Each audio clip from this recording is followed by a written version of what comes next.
Bom dia às companheiras, bom dia aos companheiros. Quero aqui cumprimentar a companheira Giovane, em nome dela, cumprimentar toda a direção dos sindicatos bancários, parabenizando, em primeiro lugar, pela realização desse seminário, a terceirização, os impactos no mundo do trabalho. Cumprimentar a nossa companheira Lília, o Miguel, o Alemão, certo, Alemão? Ninguém tem dúvida que é alemão, né? Bom dia.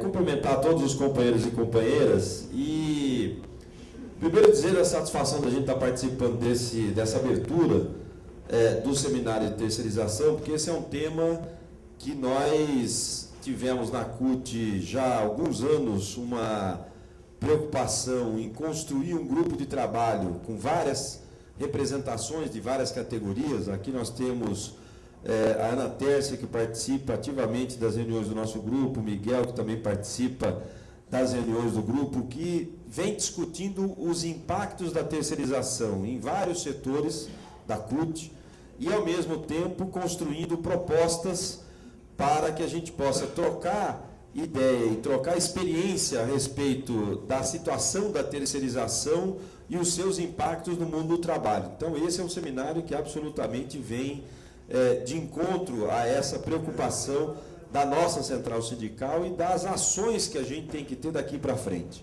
Eu não tenho dúvida que todo mundo aqui sabe as consequências desastrosas do processo de terceirização, que é utilizado normalmente como forma de uma gestão para flexibilização das relações de trabalho. Na verdade, o que você tem ao longo dos últimos anos é a demonstração de que a terceirização não é um fenômeno isolado, é um fenômeno, evidentemente, de gestão, e ao trabalhar com a questão da gestão, sempre olhando para a gestão do ponto de vista de redução de custo, se você não é para menos que a terceirização ganhou uma força muito grande no Brasil ao longo da década de 90, principalmente, em especial por conta das políticas neoliberais implementadas aqui no país e em vários outros países naquela época, e tem como principal característica substituir a gestão de pessoas pela substituição da gestão de contratos. Então, não preciso mais ficar preocupado em administrar conflitos ou gerenciar pessoas, basta eu ficar com a empresa tomadora do serviço como aquela empresa que se preocupa simplesmente em administrar o contrato, deixando para a empresa prestadora de serviço toda a preocupação, entre aspas, com a gestão das pessoas, a divisão dos riscos do negócio com outras empresas. Então, evidentemente que eu fico como tomadora do serviço com um risco muito menor, passando o risco para outras empresas, a redução dos custos totais, como já foi falado aqui, a conversão de custo fixo em custo variável. Então, eu deixo de ter um custo fixo com a folha de pagamento, com salário, com benefício, com um conjunto de questões, e passo a ter um custo variável de acordo com o contrato da terceirização, a partir do qual eu posso administrar esses vários contratos. E estas questões estão levando a terceirização no Brasil a uma situação absolutamente fundamental de ter uma resposta do movimento social, do movimento sindical organizado. Para vocês terem uma ideia, se nós hoje temos, de acordo com o IBGE, algo em torno de 30 milhões de trabalhadores, ou, pegar o último dado, 37,3 milhões de trabalhadores formais no Brasil com carteira assinada, os chamados trabalhadores formais, nós estamos falando de 8 milhões de trabalhadores terceirizados, em todas as áreas. Isso com impacto na organização sindical, na negociação coletiva e com impacto na situação das pessoas. Aonde acontecem, por exemplo, os maiores acidentes de trabalho e aonde se tem a maior incidência de doenças profissionais são nas empresas terceirizadas. Sejam empresas terceirizadas de bancos, indústria. Então, petróleo, a gente costuma falar muito da Petrobras e falar sobre a importância da Petrobras. A Petrobras tem um nível de número de acidentes, de mortes de trabalhadores, quase um por mês morre na Petrobras trabalhando. São mais de 200 mil trabalhadores terceirizados. 86% das mortes ocorrem nas empresas terceirizadas. Nós temos aqui trabalhadores, companheiros do Sinergia, do Sindicato dos Eletricitários, que a situação do setor energético é igualzinho. A maioria dos acidentes de trabalho que acontecem nas nossas empresas são trabalhadores terceirizados que não tiveram nenhuma preocupação da empresa tomadora do serviço, né, da empresa principal, com a questão da qualificação profissional, com a preparação dos trabalhadores, com a questão do treinamento, com a questão da saúde e segurança. Então, estas questões vão se acumulando do ponto de vista daquilo que demonstra a necessidade da gente ter uma ação muito importante e muito fundamental, não só do ponto de vista jurídico. Hoje nós estamos utilizando muito do ponto de vista jurídico. Por quê? Porque nós ainda temos algumas chances, do ponto de vista jurídico, de ter ganhos de ações judiciais. Vou usar aqui 2 exemplos. O fato de se ter ainda, eu não sei se a semana passada, como eu estava viajando, se mudou alguma coisa, aquela reunião que foi feita lá do TST, que ia rediscutir internamente as questões, se teve alguma mudança em relação ao 331. Mas uma das questões que nós, até hoje, vamos continuar nos degladiando com o setor privado e com o capital nesse debate, é a questão da utilização do 331 como uma maneira, inclusive, de você manter o que é chamada atividade fim, que não pode ser terceirizada. Qual é o grande desejo do empresariado no Brasil, de todos os setores? Acabar com a atividade fim. Esse negócio de atividade fim é bobagem. Atividade fim... Eu vou dar um exemplo do setor elétrico de novo, né? Eu acho que é bem... As empresas prestam serviço público de fundamental importância, que é a prestação de serviço de energia elétrica. As empresas do setor de energia elétrica tentaram terceirizar o call center, como, aliás, fizeram em quase todas as empresas do mundo. O call center é terceirizado. E a gente entrou com uma ação na justiça dizendo, no nosso setor não pode terceirizar call center. Ah, mas por que não pode? Se em todo lugar pode, por que aqui não pode? Ah, aqui não pode porque um trabalhador ou um cidadão que pega um telefone e liga para dizer que a sua casa está sem luz, o bairro está sem luz, que um poste caiu, ou que você tem algum problema com o serviço público de energia elétrica, não pode ser atendido por uma pessoa que não está nem aí, não sabe absolutamente nada sobre o setor, mas que na frente dele tem uma televisão com todos os passos, que é assim que funciona o call center, para ele responder aquelas questões. A sua casa está não sei o quê, está sem luz há quanto tempo, dependendo da resposta você vai para uma tela, dependendo da resposta você vai para outra. Nós estamos falando de energia elétrica, nós estamos falando de um negócio que pode dar problema com saúde, pode morrer gente, pode ter, né? Tivemos ganhos de causa já em segunda instância nessa ação. A empresa CPFL, por exemplo, tentou terceirizar o call center, não conseguiu, teve que retomar, aí ela inventou uma outra coisa, porque as empresas também são muito criativas, né? Nós também somos, mas as empresas também são. Então aí começaram a montar uma outra empresa. Aí, ao invés de terceirizar, porque não pode terceirizar a atividade fim, eu monto uma outra empresa, com os mesmos donos. Mudo o CPF. Chama CPFL Atende. Olha que bonitinho, né? Mas é outra. Não tem nada a ver com aquela. Aí você monta a CPFL Atende e vai fazer o acordo coletivo com os trabalhadores desta tal de CPFL Atende, olhando para salário-benefício mais fácil de negociar.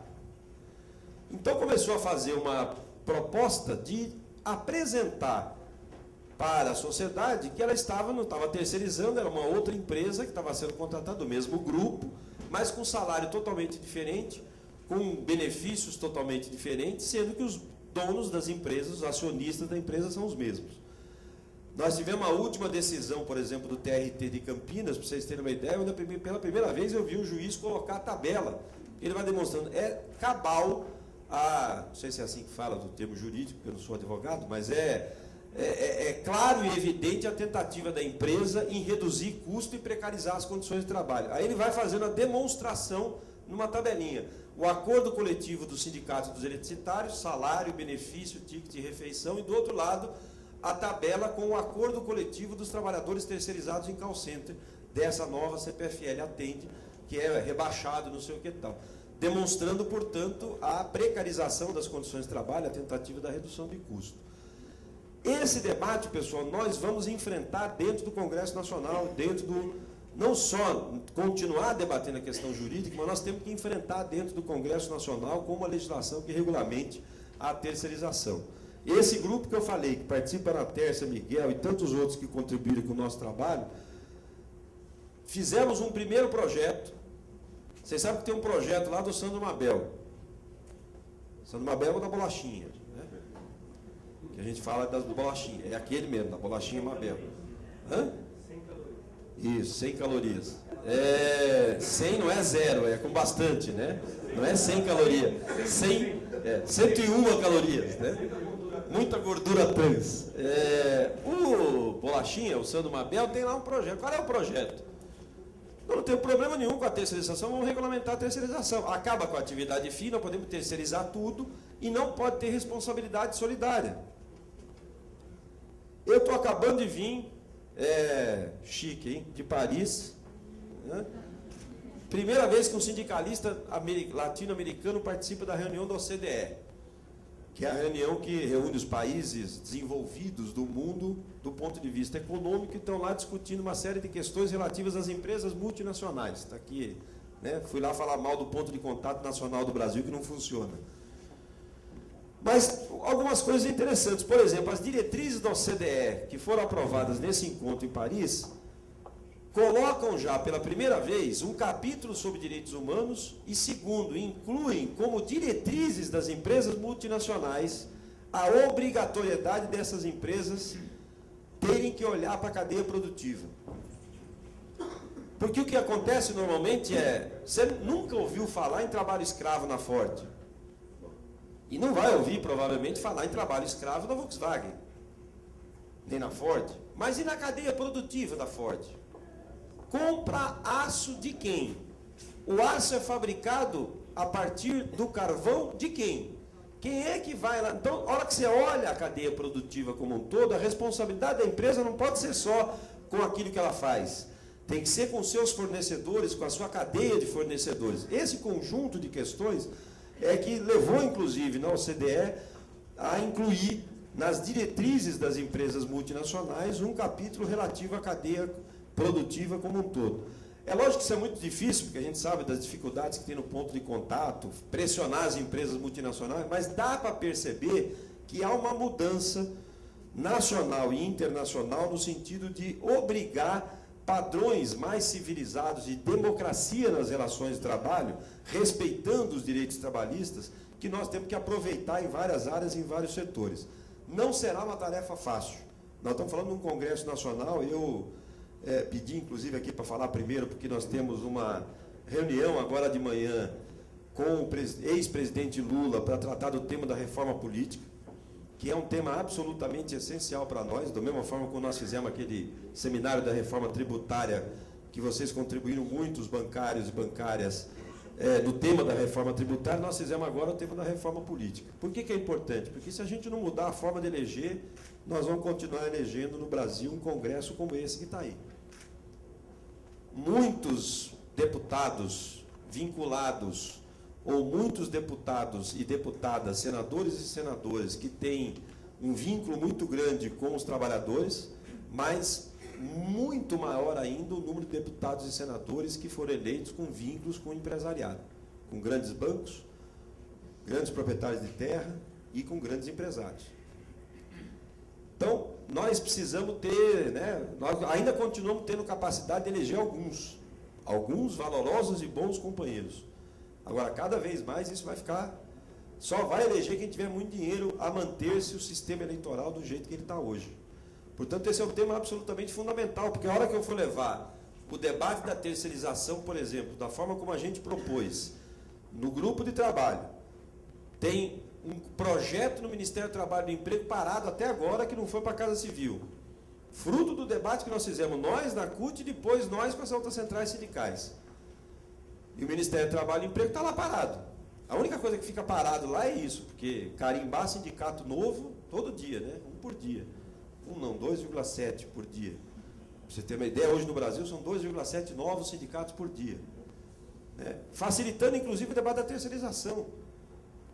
Facilitando, inclusive, essa discussão. Tanto é que dificulta quando a gente vai falar que quer fundir, que quer organizar, que quer representar sindicalmente os trabalhadores, acaba trabalhando com essas questões. Segundo, o projeto que nós fizemos e colocamos também o Berzoini e o Vicentinho foi quem encaminhou para que ele pudesse ser debatido dentro do Congresso Nacional, um projeto que coloca mínimas coisas para regulamentar a terceirização, a começar pela informação prévia. Hoje não tem uma comunicação prévia sendo feita. Se um banco resolver terceirizar uma determinada área, ele pode fazer isso absolutamente do jeito que ele quiser, do dia que ele quiser, da forma que ele quiser. Lógico que vai ter reação, mas não tem uma informação prévia, não tem uma negociação prévia com o sindicato, dizendo, olha, eu vou terceirizar essa área, a área de informática do banco tal, ou de uma empresa qualquer. Esta terceirização vai ter um impacto no número de trabalhadores, porque eu vou ter que demitir X trabalhadores. Eu estou fazendo isso para reduzir custo, a redução de custo será de tanto. Essas informações que em qualquer país do mundo são absolutamente essenciais, aqui no Brasil não tem. Então, por tudo isso que eu estou dizendo aqui, nós temos muita luta pela frente, não só no campo jurídico, mas principalmente para fazer com que no Congresso Nacional se estabeleça um processo de regulamentação que não será fácil, vai precisar de muita mobilização, pressão, né? Todo mundo, alguns jornalistas, o pessoal costuma falar assim, mas agora está mais fácil, porque a Dilma tem a maioria da base aliada. Né? Vou falar, primeiro, quem tem maioria da base aliada é a Dilma, não é a central sindical. Eu costumo usar o exemplo de Pernambuco. Eu fui fazer campanha para a Dilma em Pernambuco. Eu chego lá, vou fazer campanha para o senador, o nosso senador, e na chapa estava lá o Armando Monteiro. No mesmo palanque. E foi eleito senador. Agora, você acha que o Armando Monteiro é a favor da redução da jornada de trabalho para 40 horas? Né? Na hora que chegar o projeto lá, ele vai lá, senador, vamos lá fazer campanha da chapa aqui em Pernambuco, estou aqui com o projeto das 40 horas. Eu falei, Arthur, você está aí para a gente conversar, porque esse negócio é mais complicado. Ou seja, nós estamos falando de um Congresso Nacional, e o Código Florestal agora demonstrou isso muito claramente, né? A aprovação do Código Florestal. Quer dizer, nós estamos falando de um Congresso Nacional que nós precisamos ter muita mobilização, muita pressão, organizar ações com muita capacidade de chamar a atenção da sociedade, por um lado, conversar e convencer os trabalhadores para os problemas que tem a terceirização e, por outro, fazer muita pressão dentro do Congresso Nacional para aprovar mudanças na legislação que nos possibilite garantir não só a representação dos trabalhadores, como também, principalmente, como não permitir que estas tarefas e esses serviços sejam executados da forma como estão sendo executados hoje, tentando cada vez mais reduzir custo, precarizar as condições de trabalho. Não vou nem falar aqui de fraude, e com certeza ao longo do dia vocês ainda vão ouvir falar muito disso. Quer dizer, aqueles que, por exemplo, participam de licitação pública para apresentar o menor preço, apresentam o menor preço de uma licitação pública, fazem a licitação pública, o sujeito vai lá, bota o menor preço, e aquela empresa que ganha a licitação não tem a menor condição de efetivar o serviço. Ou quando o faz de forma absolutamente precária. Por fim, Giovânia, deixar aqui, todo mundo às vezes assiste noticiário, lê jornal, e aqui evidentemente é uma categoria que tem muito acesso à informação. O tema da terceirização foi o estopim do que aconteceu em Jirau. Para ter uma ideia da importância do tema, né? O estopim do que aconteceu em Jirau. O que aconteceu em Jirau e Santo Antônio, mas principalmente em Jirau, foi a tentativa da empresa em colocar a obra para começar 6 meses antes, para ganhar mais dinheiro vendendo energia no mercado livre de energia. Se contratou 6.000 pessoas a mais. Todas as pessoas contratadas em Jirau, a grande maioria delas contratadas por empresas terceirizadas, e o que tinha ali no canteiro de obra? Problema com o transporte de trabalhadores. Aí você ia falar com a empresa, não, transporte não é comigo, é com uma empresa prestadora de serviço. Aí você ia falar com a empresa de transporte, a empresa falava assim, sim, mas eu fiz um contrato com a empresa tomadora de serviço, não tenho culpa, está escrito no contrato que eu só posso trazer o ônibus até aqui. Coisas absurdas. O ônibus parava num lugar que as pessoas tinham que descer com equipamento para trabalhar 312 degraus de escada. Mas não pode o ônibus dar a volta até lá? Não, não pode porque não está no contrato. A alimentação é terceirizada, o refeitório da obra. Eu vou chegar lá e vou, olha, eu preciso falar aqui que está acontecendo um monte de problema com a questão do refeitório. Não, mas não é comigo. Refeitório é de uma outra empresa que cuida da refeição. Então nós vamos lá. Aí, companheiro, você que é o dono aqui do restaurante? Sou eu mesmo, que ganhou a licitação aqui interna, que foi feita. O negócio está ruim aqui, o pessoal não está conseguindo comer. Fala, mas está no contrato. Mas que porra? Eu falo com quem? Eu resolvo o problema com quem? Alguém vai resolver essa porra? Vai, quando botar fogo no ônibus. Aí bota fogo em 40 ônibus. Aí, lógico, são os vândalos que puseram fogo, são as pessoas, né? Ninguém olha que, por exemplo, o último grupo que ia almoçar, tinha tanta gente para o refeitório que não estava preparado para receber 14 mil pessoas, que o último grupo que ia almoçar, quando chegava para ir almoçar, já não estava mais em condições de almoçar, porque o horário dele já tinha acabado, ele tinha que voltar para a obra. Ou ele almoçava e perdia o horário de volta, ou ele pegava o ônibus de volta para trabalhar e essas coisas vão acumulando. Bota 13 mil homens trabalhando dentro de uma obra no meio do mato, né? Vocês sabem o que isso significa. A primeira briga que teve com um motorista e um trabalhador deu o que deu. E um monte de mentira que estão veiculando depois disso, inclusive, né? Coisa de demissão, né? De que fizemos um acordo para demitir. Tem um monte de outras bobagens que estão dizendo por aí, absolutamente, de gente que não sai. Às vezes tem jornalista que não sai da sua cadeira, fica olhando a internet e não sabe nem onde fica Giral. Terceirizado, né? Não sabe nem onde fica Rondônia, não sabe nem qual é o avião que pega, como é que faz para chegar na usina, e nunca viu uma usina de perto, mas fica falando um monte de bobagem. Infelizmente, nós temos que, num momento como esse, também aproveitar para falar sobre isso. O companheiro Wagner Freitas teve um papel fundamental, ficou lá, inclusive, durante 15 dias, acompanhando esse processo de discussão e de mobilização dos trabalhadores. Não é uma tarefa fácil, mas tem a ver com o elemento central desse seminário, terceirização. Ou seja, ali a falta da responsabilidade da empresa que ganha uma licitação daquela, estamos falando de bilhões e bilhões de reais, não pode continuar desse jeito. Por isso, a nossa luta pelas contrapartidas sociais em todos os investimentos do BNDES, Banco Público, Fundo de Pensão, que tem que ter contrapartida em relação a estas questões todas. Então, eu queria, mais uma vez, agradecer o convite, pedir desculpas porque vou ter que sair, talvez à tarde consiga voltar, mas essa reunião também é importante com o ex-presidente Lula para tentar fazer o debate da reforma política acontecer no Brasil, né, para não ficar apenas uma reforma do sistema eleitoral. Nós queremos avançar para outras coisas importantes, como democracia, liberdade, e parabenizar mais uma vez a direção dos sindicatos bancários pela iniciativa e por esse seminário. Bom trabalho a todos vocês.